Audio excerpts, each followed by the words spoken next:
25 years.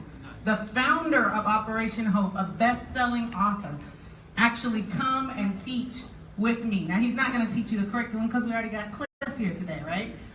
However, he is here to bring you guys a brief message on dignity and the importance of finance. And I just want you guys to understand, this is amazing, this is huge, this is a great opportunity for all of you. And so if we can give him the best welcome to North Cobb High School, Mr. John Hope Bryant.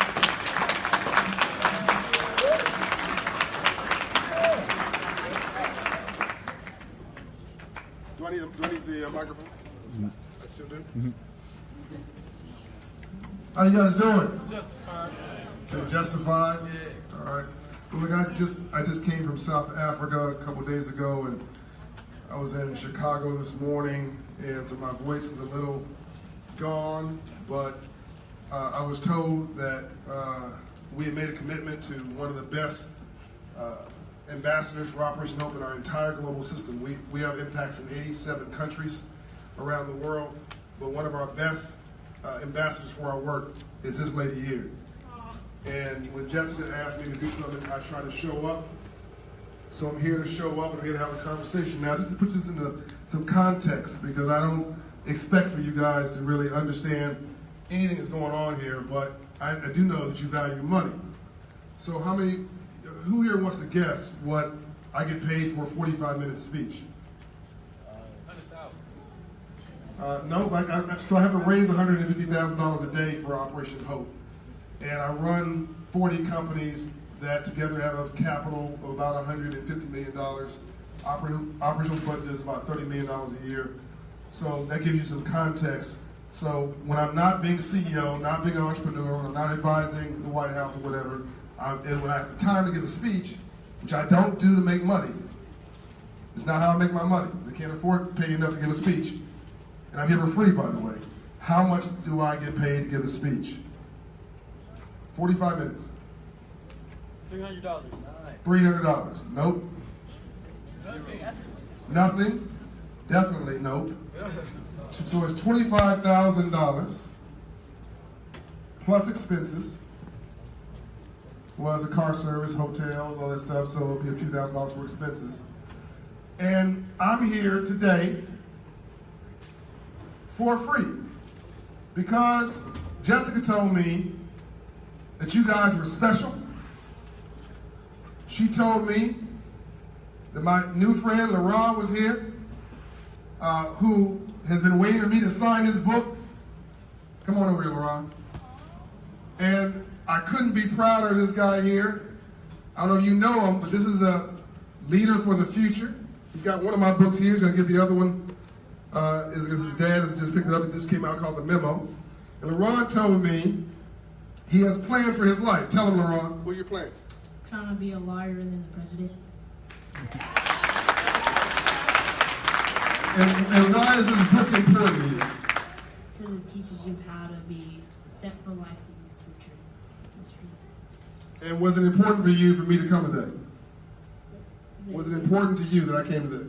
Yes, so you can show me more about this book and how I could know about my future and how I could be successful for my future. I think he's going to be very successful. It has nothing to do with me. He's just got it going on, don't he? Yeah. Give him some love. Thank you, LaRon. So, LaRon, how old are you? 14. So, LaRon reminds me of me when I was growing up, but he's smarter. Now, there's some folks here, I'm looking around, some people are not paying attention. And by the way, you don't have to. You don't have to. I'm going to be okay. Whether you like what I'm saying or not, I'm good. Whether you're paying attention or not, I'm still good. I'm going to leave here in 30 minutes and I'm going to be good. But your life may not be.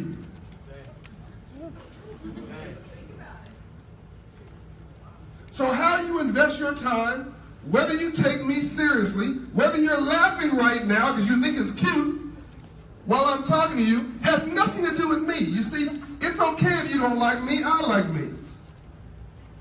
It's okay if you don't love me, I love me.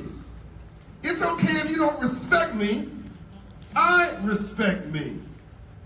I've already been where you are. I've already gone through the looking glass. And I have already been through all the trials that are coming your way you have no clue about. And sometimes I can see success in advance. It looks like him. And sometimes I see tragedy in waiting. Let me break this down to you. So you heard the good news about my life. You heard that I was presidential advisor for 3 presidents, honored by the last 5. Okay. You've heard that I run this big company, big businesses. Okay, cool. All that's nice. But what you may not have heard, I grew up in Compton, California, in South Central LA. And when I was 4 years younger than LaRon, 10 years old, my best friend, George, who was 18, who had perfect grades. I was a C student. He was an A student. I wanted to be like George. I was like LaRon. I wanted to hang around with who I thought was going to be successful. So I wanted to be like George because I thought he was going to be successful. But George, unlike LaRon, who has great parents, George didn't know who he was. George was looking off in the distance. George would laugh when teachers come, when people came in the classroom to give a presentation. George trying to be cool, trying to act like nothing is serious in his life. Like, oh, it ain't nothing, whatever. Okay. So George ended up hanging out with a guy named Tweet. Tweet was my next door neighbor. Tweet was 18 years old. Tweet was a local gangster. Tweet was a local drug dealer. Everybody in the neighborhood was afraid of Tweet. When I say the neighborhood, I mean like 3 square blocks. I don't mean the whole city. I don't mean the state. I mean nobody knew who to... I'll wait for you if you... I see you guys are talking, so I'll just wait till you finish. I'm going to give you respect to that. You guys are having a really important conversation. Let me know when I can start again. Can I talk? Can I talk? Yeah, go ahead. Cool, thanks. So, by the way, we're going to talk about in a minute, 3 types of people like 3 types of birds. You're going to decide which ones you want to be. So, by the way, sometimes the smartest people in the room are just like that. Sometimes the smartest people in the room are just like that. But they got to get the memo. They got to change their mindset. Otherwise, all that smarts will do nothing but get them in trouble. So don't understand, I just called you 2 out. Now you have to decide, after I called you out, whether that means you're the smartest guys in the room or the not so smart guys in the room. And all it has to do with how you respond to what I have to say. I'll come back in a minute. So when I was 10 years old and Tweet was 18 and George was 18, I wanted to be like LaRon. But nobody in school wanted to be like LaRon. In fact, they teased LaRon for trying to be smart. I don't know what that meant. So George started acting like Tweet and talking like Tweet and walking like Tweet and standing on the street corner like Tweet. And then George got shot and killed when I was 10 years old, just like Tweet. Nobody remembers George. If I don't mention George's name every time I give a speech, nobody even knows George lived. Because George didn't take his life seriously. George didn't know who he was. George had horrible role models. And as much as I wanted to be like George, as much as I loved George, George did not love himself. So whatever goes around, comes around. If I don't like me, I'm not going to like you. If I don't feel good about me, I'm not going to feel good about you. If I don't respect me, don't expect me to respect you. If I don't love me, I don't have a clue how to love you. And here's the big one. If I don't have a purpose in my life, I'm going to make your life a living hell. Because whatever goes around, comes around. And the most dangerous person you'll ever meet is a person with no hope. So, you guys have heard some of this story. I won't bore you with my financial literacy story, but I had the same opportunity you guys had. And a guy came in my classroom just like this to teach financial literacy. And most people ignored the teacher when the guy was speaking, looking at the ceiling, looking at the floor, looking around like it's no big deal. I asked the guy a question, sir, what do you do for a living? And how'd you get rich legally? Because in Compton, California, nobody wore suits. Nobody had a business card. Nobody knew a business person. He said, I'm a banker and I finance entrepreneurs. I said, I don't know what an entrepreneur is, but if you're a banker and you're financing entrepreneurs, I want to be one. So I went home, opened up the dictionary to the word entrepreneur, figured out what that was, went to the local liquor store that sold candy, told the guy he was selling the wrong kind of candy. He said, go away, little boy. I've got a college degree.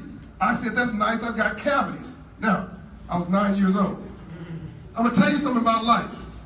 As young people, here's what you can expect. First, people will ignore you. Then they'll criticize you. You keep going, you keep focusing on. Then they'll try to copy you, and then you win. I'm going to repeat that. First, they will ignore you. Then they will criticize you. And then they'll try to copy you, and then you win.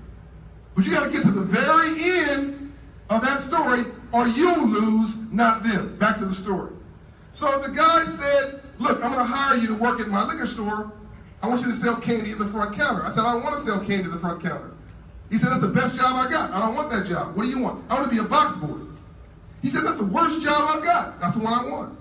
I worked for 3 weeks in the back, putting inventory on shelves.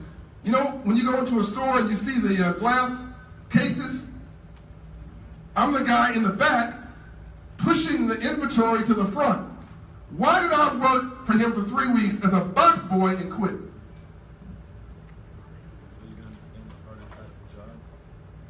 So you can understand the hardest side of the job? Close. Not quite, but that was pretty good. Close. Somebody else.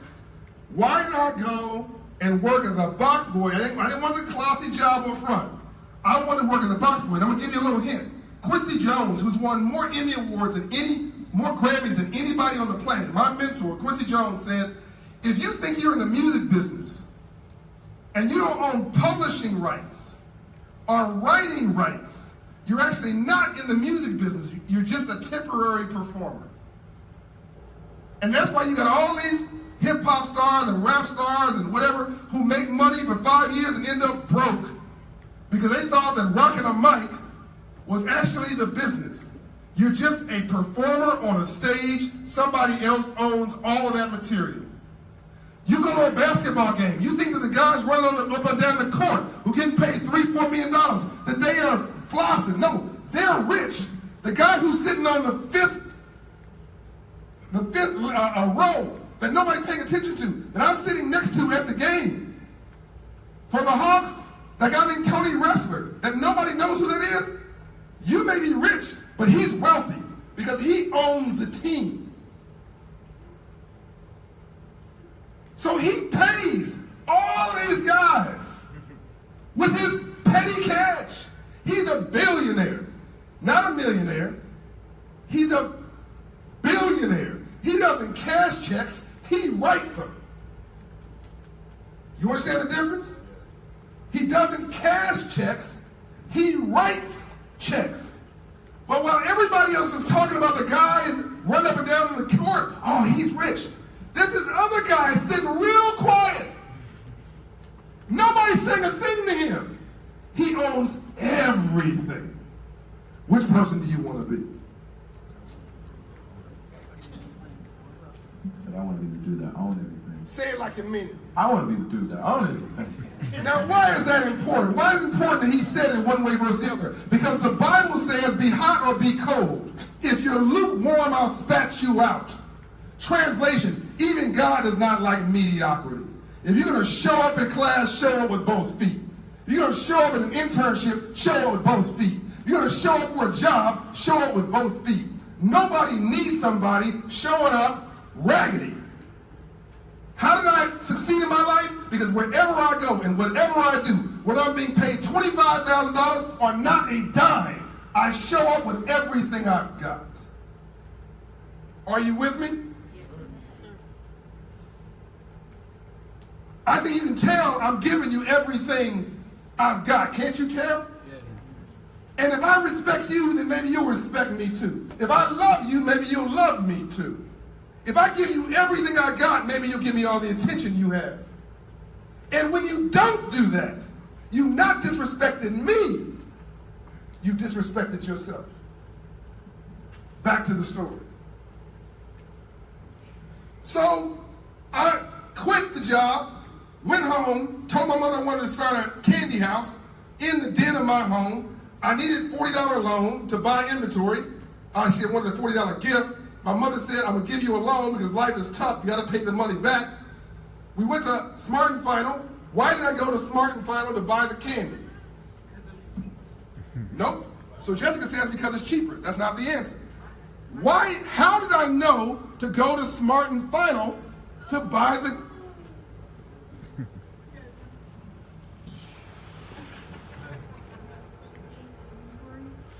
Say it louder.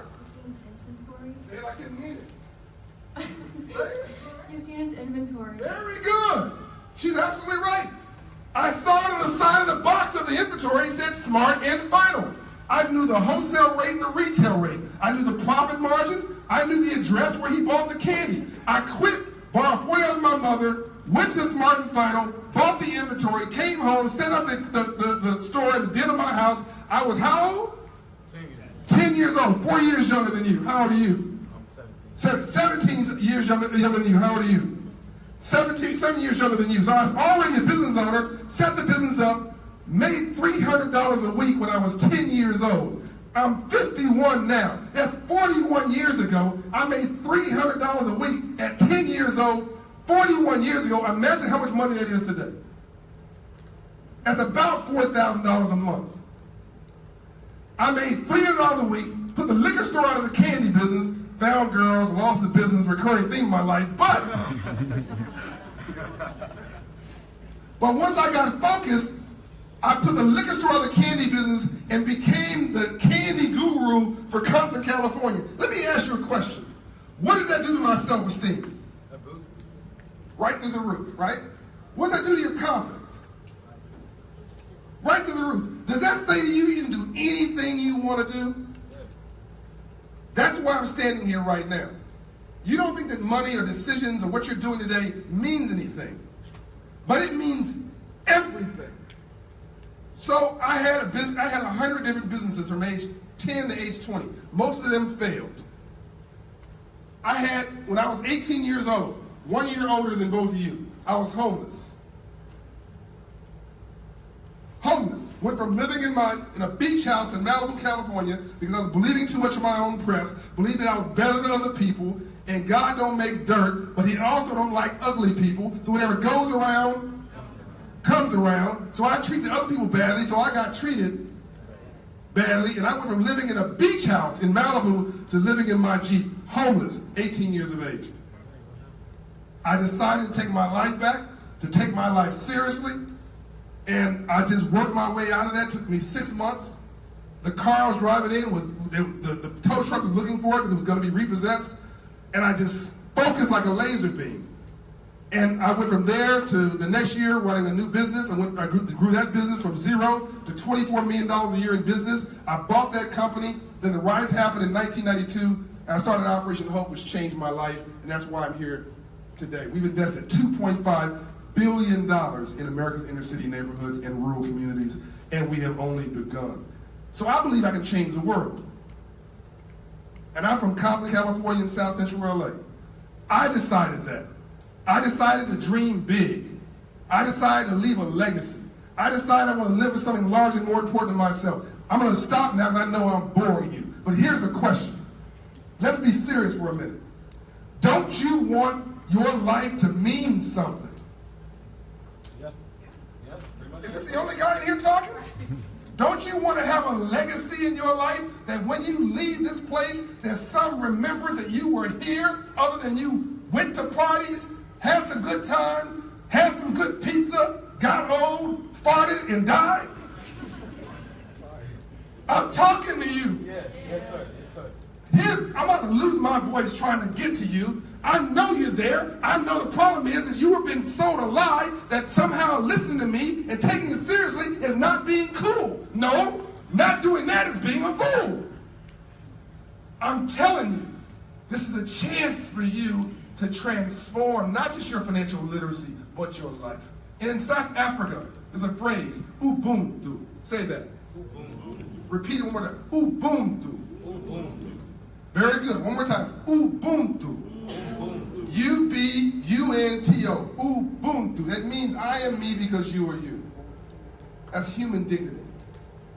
I am me because you are you. Ubuntu. Now, why is that important? You're going to be the 10th. You hear that? You hanging out around 9 drug dealers, you're going to be the 10th. You hang around 9 gangsters, 8 of which will be prison, probation, parole, or dead in 5 years, you'll be the 10th. Whatever you hang around, you will become. You got to start thinking right now, who am I hanging around?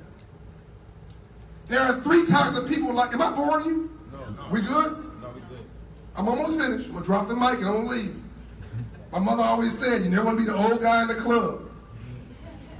So before you kick me out, I'm going to leave. There are 3 types of people like 3 types of birds. There are eagles, there are buzzards, and there are turkeys. Now, if you haven't listened to anything I've said, I want you to listen to this analogy and remember this for the rest of your life. 3 types of people like 3 types of birds. Eagles, buzzards, and turkeys. Eagles don't fly in packs.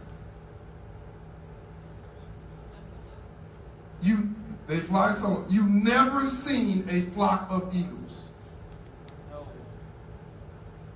Eagles are regal. They're not arrogant, they're not pumped up, but they're regal. There's a dignity about an eagle. An eagle is a high altitude bird. An eagle even raises their nest differently. The message. You get big enough and you start pushing up against the inside of that nest, you need to get up and go get a job. You cannot be 48 years old and living with your mama. Real talk. You got to be 48 years old and being able to give to your mama, not living with your mama. An eagle raises their children differently. An eagle's nest is made of sharp little twigs. Message. You get big enough and you pushing up against the inside of that nest, you need to get up, go get a job, get out, because I'm not going to raise you for the rest of my life. And if they push you out of that nest 12 times and you don't learn to fly, the 13th time, the parent lets you flop, lets you die, because they realize they can't protect you for the rest of your life. So this is not about a handout, it's about a hand up. It's not about giving you a fish, it's about teaching you how to fish and making you responsible for your own lives. Now, there's another kind of bird. It's a buzzard. A buzzard's a low altitude bird. A buzzard loves packs. Buzzards are always stepping on your head to elevate themselves. Buzzards are always player hating, never player congratulating, always have something negative to say about somebody. Always complaining, always whining, always laugh when they should be serious, never focus on anything real, hanging around with everybody else because they think that's cool. Being negative, stepping on you to elevate themselves. Those are buzzards. But buzzards are not the worst kind of birds. No. Turkeys are the worst kind of birds. Because a turkey's got wings and can't even fly. All they do, yes ma'am, except some turkeys. I know, what? 3 minutes. Oh, I'm done. Because if I take longer than that, they'll kick me out. The worst kind of bird is a turkey. Because a turkey's got wings and can't even fly. All they do, hold this, all they do is profile, translation, trying to be something they are not. See how natural that was? No practice, no rehearsal. See, I know you're great. That took no prompting from me. So here it is, I'm done. Here's my question. I've given you everything I've got. I'm sweating here in my shirt. My custom-made suit that one of my success stories built at Operation Hope, who we took from a dreamer to a guy doing $1.6 million a year at 25 years old, who decided to take his life seriously. So here's the question. What kind of bird do you want to be? I want to be an eagle. I want to be an eagle. Say it like the heavens can hear you. One more time. On 3. What kind a bird do you want to be? That's what I'm talking about. And that made it all worthwhile. I love you. I'm out.